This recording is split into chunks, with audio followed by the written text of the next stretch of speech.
Hello friends, यह JEE advance का 2024 का ट्रिग्नोमेट्रिक फंक्शंस एंड इक्वेशंस का PY2 हम लोग बनाएंगे 2024 का, और देखेंगे कि यही क्वेश्चन 2025 की तरह क्योंकि पिछले वीडियो में हम लोग बनाए थे और देखे थे कि कितनी आसानी से वो क्वेश्चन जेई एडवांस का बना था, और ये भी क्वेश्चन बहुत आसानी से बनेगा 2024 का।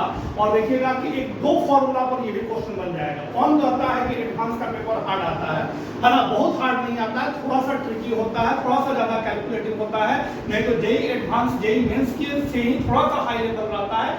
आप लोग चाहेंगे तो बहुत अच्छे से इस एग्जाम को भी क्रैक कर सकते हैं। तो आइए इस क्वेश्चन पर हम लोग गौर करें। ट्रिग्नोमेट्रिक फंक्शंस एंड इक्वेशंस का है कि late π/2 is less than x is less than pi such that cot x equal to -5 divided by √11, then sin 11x/2 into sin 6x minus cos 6x plus cos 11x/2 into sin 6x plus cos 6x is equal to, the options are this, है ना? ये question कहाँ है? JEE advance 2024 paper 1 का है। तो इस expression को देख के लगेगा कितना लंबा चौड़ा एक्सप्रेशन है, बहुत हार्ड होगा। कुछ नहीं है, एक कंपाउंड एंगल का आप लोग फॉर्मूला जानते होंगे, है ना? फॉर्मूला है क्या? साइन ए प्लस बी, या यहाँ पे माइनस भी लिख सकते हैं। तो क्या होता है? Sine a into cos b plus minus cos a into sine b होता है ना? फिर आपका आ जाइए cos a plus minus b, क्या होता है? Cos a into cos b minus plus sine a into sine b होता है। तो इस फॉर्मूला को कोई भी जो स्टूडेंट्स ट्रिग्नोमेट्री पढ़ रहे हैं तो कंपाउंड एंगल में जाते ही पहली बार यही फॉर्मूला पढ़ाया जाता है, और इसी से हम लोग इस क्वेश्चन को शुरुआत करेंगे। इस क्वेश्चन के लिए कि यहाँ पर हम लोग क्या करेंगे, sin 11x/2 को डिस्ट्रीब्यूट कर देंगे सारे टर्म्स पर। तो ये एक्सप्रेशन हमारा हो जाएगा sin 11x divided by 2 into sine 6x minus sin 11x divided by 2 into cos 6x plus cos 11x divided by 2 into sine 6x plus cos 11x divided by 2 into cos 6x। यही हमारा expression हुआ। अब इस expression को हम लोग क्या लिखें? देखिए यहाँ पर पैटर्न देखिए, ये है sin a into sine b और ये है cos a into cos b। तो फॉर्मूला में cos a माइनस b या cos a प्लस b के फॉर्मूला में cos a into cos b और sin a into sin b साथ में जाता है। इन दोनों को साथ में कर दीजिए तो क्या हो जाएगा? cos 11 पहले 6 लिख दीजिए, बड़ा एंगल पहले लिख दीजिए, 6x cos 6x into cos 11x divided by 2 plus sin 6x into sin 11x divided by 2। अब इन दोनों को साथ में लिखेंगे तो sin 6x, ये वाला टर्म पहले लिखिए, sin 6x into cos 11x divided by 2 minus cos 6x into sin 11x divided by 2। अब आइए फॉर्मूला एकदम सेट है इसकी तरफ। cos a into cos b plus sin a into sin b क्या होता है? यहाँ पर cos a माइनस b हो जाएगा, क्योंकि यहाँ पे प्लस रहेगा तो यहाँ वाला क्या होगा? ये माइनस होगा, cos a minus b। Your a angle is 6x and b angle is your 11x divided by 2. Therefore cos 6x minus 11x divided by 2, और ये क्या बन जाएगा? sin a into cos b minus cos a into sin b is your sin a minus b। sin a minus b डालिए 6x minus 11x divided by 2। ठीक है? अब आइए इसको सॉल्व हम लोग कर देंगे तो क्या आएगा? cos x डिवाइडेड बाय 2 आ जाएगा और ये आ जाएगा sin x डिवाइडेड बाय 2। अब प्रॉब्लम क्या है कि cot x का वैल्यू दिया हुआ है और हमारा एंगल क्या हो गया है?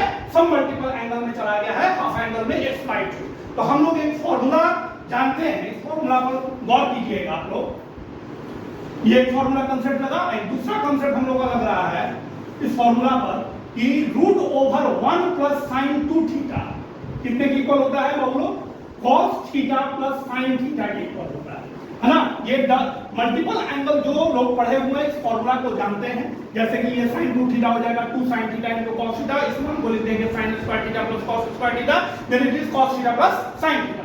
अब स्क्वायर रूट पॉजिटिव नेगेटिव दोनों वैल्यू देता है। ये पॉजिटिव वैल्यू इसमें कंडीशन जानना जरूरी है, क्योंकि कंडीशन बहुत लोग बिना इसके फॉर्मूला को बिना कंडीशन के लोग पढ़ जाते हैं, लेकिन इसको कंडीशन होगा क्योंकि यह आपका क्या है? स्क्वायर रूट है, तो ये ऑलवेज पॉजिटिव नंबर देगा। लेकिन ये cos theta plus sin theta का पॉजिटिव वैल्यू भी आएगा, नेगेटिव वैल्यू भी आएगा। तो पॉजिटिव वैल्यू हम लोग कब लेंगे, है ना, यहाँ पर थोड़ा सा हम लोग गौर करेंगे कि थीटा जो होगा -π/4 से लेकर, है ना, कितना होना चाहिए 3π/4 तक होगा। तो ये positive cos theta plus sin theta होगा। अगर नहीं तो फिर इसमें ब्रैकेट देके माइनस करना पड़ेगा, क्योंकि ये ऑलवेज पॉजिटिव नंबर देगा। स्क्वायर रूट हमेशा क्या देता है, पॉजिटिव वैल्यू देता है। अब आइए, तो यहाँ पर हम लोग का जो ये फॉर्मूला है उसके हिसाब से यहाँ पर हमको क्या है x/2 एंगल, मतलब थीटा कितना लेके चलना है, x/2 लेके चलना है। पूरा क्वेश्चन इसी पर है मेनली। यहाँ से तो कोई बच्चा भी कर लेगा, है ना, एकदम आसान कंसेप्ट है। तो ये फॉर्मूला कंपाउंड एंगल का एकदम साधारण सा फॉर्मूला है। यहाँ पर थोड़ा सा गौर करने वाली बात है कि यहाँ पर √1 + sin 2θ = cos theta plus sin theta, हम लोग के पास थीटा की जगह पर x/2 है, तो हम लोग का होगा √1 प्लस कितना होगा, ये sin x हो जाएगा। ठीक है, √1 + sin x, इसका डबल एंगल यहाँ पे लिखा है, तो x/2 का डबल एंगल x होगा। तो इसको हम लोग लिख सकते हैं कितना, cos x / 2 + sin x / 2। हम इसका वैल्यू पुट कर लेंगे, लेकिन क्योंकि यह कंडीशन बताया गया है, तो इस कंडीशन को यहाँ से हम लोग निकालेंगे।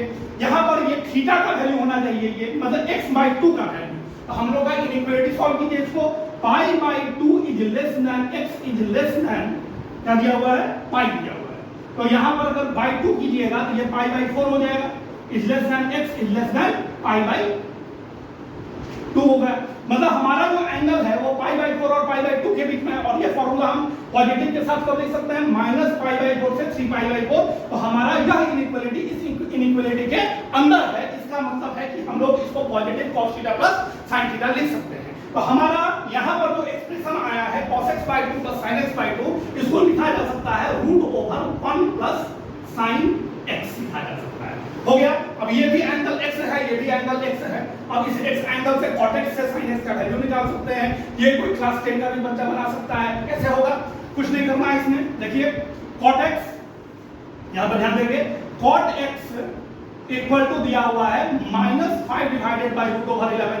हम लोग जानते हैं कि cosec x कितना होता है, √1 + cot² x होता है।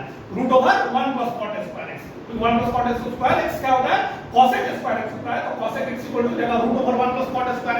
अब आइए इसको स्क्वायर कर देंगे तो 1 + -5 का 25 √11 का 11, और एलसीएम लीजिएगा तो आएगा √36 / 11 इक्वल टू 6 / √11।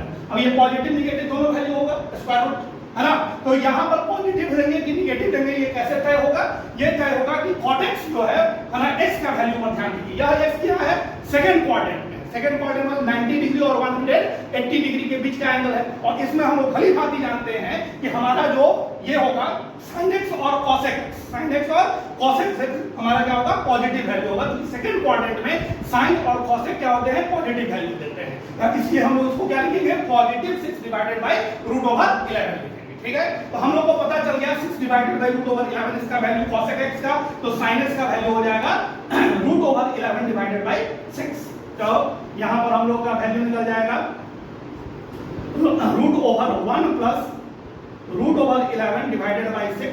तो यह हो जाएगा √6 + √11 होल डिवाइडेड बाय √6।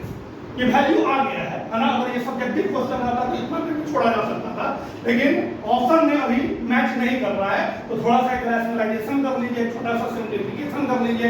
क्लास 9 में जो हम लोग रैशनलाइजेशन पढ़ते हैं उसी को लेकर आगे बढ़ना है। तो आइए बढ़ा जाए कि √6 + √11 इनटू √6, और ये हमारा क्या हो जाएगा, 6 हो जाएगा आफ्टर रैशनलाइजेशन। अब हम लोग क्या करेंगे, अब हम लोग इस रूट के अंदर को मल्टीप्लाई कर देंगे। ये आपका 6 का कितना हो जाएगा, 36, और प्लस 6 √11। अब यहाँ पर आप देखेंगे कि इस न्यूमरेटर में कहीं पर भी स्क्वायर रूट, होल का स्क्वायर रूट नहीं है। इसका मतलब इसको हमको एक परफेक्ट स्क्वायर बनाने का प्रयास करना है। तो अगर आप लोग है ना 3 कॉमन निकाल दीजिएगा, अगर हम लोग इसमें से 3 कॉमन निकाल देंगे, देखा जाए ये हो जाएगा 12 + 2√11 होल डिवाइडेड बाय 6। अब इसको हम लोग क्या लिख सकते हैं, 12 + 2√11 एक क्लास 9 का इरेशनल नंबर का स्क्वायर रूट निकालने का परफेक्ट स्क्वायर मेथड पर है कि आप इस √3 को अलग कर दीजिए पहले तो, इस वाले को आप क्या लिखिए, इस 12 को लिखेंगे 1 का स्क्वायर प्लस रूट ओवर 11 का स्क्वायर। तो यहां पर क्या हो गया, 1 का स्क्वायर 1 और रूट ओवर 11 का square 11 plus 2 into 1 into root over 11 अगर हम लिख देंगे तो कोई गलत बात नहीं होगी, होल डिवाइडेड बाय ये 6 हो जाएगा। अब यहां से हम लोग क्या लिखेंगे, a square plus b square plus 2ab that is your a plus b whole square. तो हम लोग लिख सकते हैं, लेकिन यहां पर root 3 into root over 1 plus root 11 का whole square whole divided by 6। तो यहां स्क्वायर और स्क्वायर एक दूसरे को कैंसिल कर देगा और आएगा root 3 into root over 11 plus 1 divided by 6। 6 को आप लिख दीजिए 2 इंटू 3 और इस रूट 3 से 3 को कट कर दीजिए, ये आ जाएगा root over 11 plus 1 divided by 2 root 3 is your answer. therefore the correct option is D। तो आपने देखा है ना कि जेई एडवांस में जो ट्रिग्नोमेट्रिक फंक्शन और इक्वेशन का जो कॉन्सेप्ट है, वहां पे एक सिंपल सा जो कंपाउंड एंगल का फॉर्मूला हम लोग ने पढ़ते हैं वही यूज हुआ है। और एक हम लोग यहाँ पर root over 1 plus sine 2 theta equal to cos theta plus sine theta, कोई भी अगर आप मॉड्यूल से पढ़ रहे हैं, कोई भी आप बुक से पढ़ रहे हैं, तो ये भी फॉर्मूला पढ़ाया जाता है। थोड़ा सा ये है कि कंडीशन इस पर जरूर का काम कीजिएगा, नहीं भी ध्यान देते क्योंकि cos theta plus sine theta पढ़ाया जाता है, तो नहीं भी ध्यान देते तो सही बन जाता। लेकिन जेई मेंस और एडवांस जैसे क्वेश्चंस को बनाइए तो ये वाले कंसेप्ट पर, कंडीशन पर और अपने फॉर्मूला के कंडीशन पर जरूर गौर कीजिए, नहीं तो कभी कभी गलत भी बन सकता है। तो इस पर गौर करते हुए हम लोग आगे बढ़े। तो ये आपका अलग एक्सप्रेशन कितने की इक्वल हो गया, root over 1 plus sine x हो गया। अब साइन एक्स हमको पता है, कॉट एक्स से साइन एक्स वैल्यू निकालने आता है, यहाँ पर भी पॉजिटिव वैल्यू होगा कि निगेटिव वैल्यू होगा। तो हम लोग क्या करेंगे, ये क्वाड्रेंट पर ध्यान देकर निकालेंगे एंड देन हम लोग वैल्यू पुट किए। अब जेई एडवांस थोड़ा सा आपको आपका टाइम किल करने के लिए कि थोड़ा टाइम लगे, तो वो डायरेक्ट ये ऑप्शन नहीं दिया है ना, वहां पर एक रैशनलाइजेशन जो क्लास 9 में हम लोग पढ़ते हैं और square root of irrational number है ना, बाइनोमियल इरेशनल नंबर का जो एक कांसेप्ट होता है कि परफेक्ट स्क्वायर मेथड से बनाया जाता है, उस पर काम होता है। तो जैसा कि देखें कि जेई एडवांस में माना क्वेश्चन का कोई हार्डनेस नहीं है, सिर्फ थोड़ा सा लेंथी कर दिया गया है लास्ट में, नहीं तो कोई इस क्वेश्चन में दम नहीं था। इसलिए आप लोग अपने पर विश्वास रखिए, जेई मेंस हो या एडवांस हो, कोई भी एग्जाम बहुत हार्ड नहीं होता है। अगर कंसेप्ट के साथ अच्छे से पढ़िएगा, कंसेप्ट अगर लगेगा अच्छे से, तो एडवांस भी निकाला जा सकता है और बहुत अच्छे नंबर और बहुत अच्छे परसेंटाइल के साथ निकाला जा सकता है। इसलिए आप लोग अपनी तैयारी जारी रखिए। फिर नेक्स्ट क्वेश्चन में मिलते हैं 2023 के 2023 के साथ जेई एडवांस का क्वेश्चन के साथ, है ना, जिसमें सॉल्यूशन ऑफ ट्रायंगल से हम लोग काम करेंगे, जिसको हम लोग प्रॉपर्टीज ऑफ ट्रायंगल भी कहते हैं, उस पर ये क्वेश्चन है। और तब तक अपनी तैयारी जारी रखिए। All the best for your exams.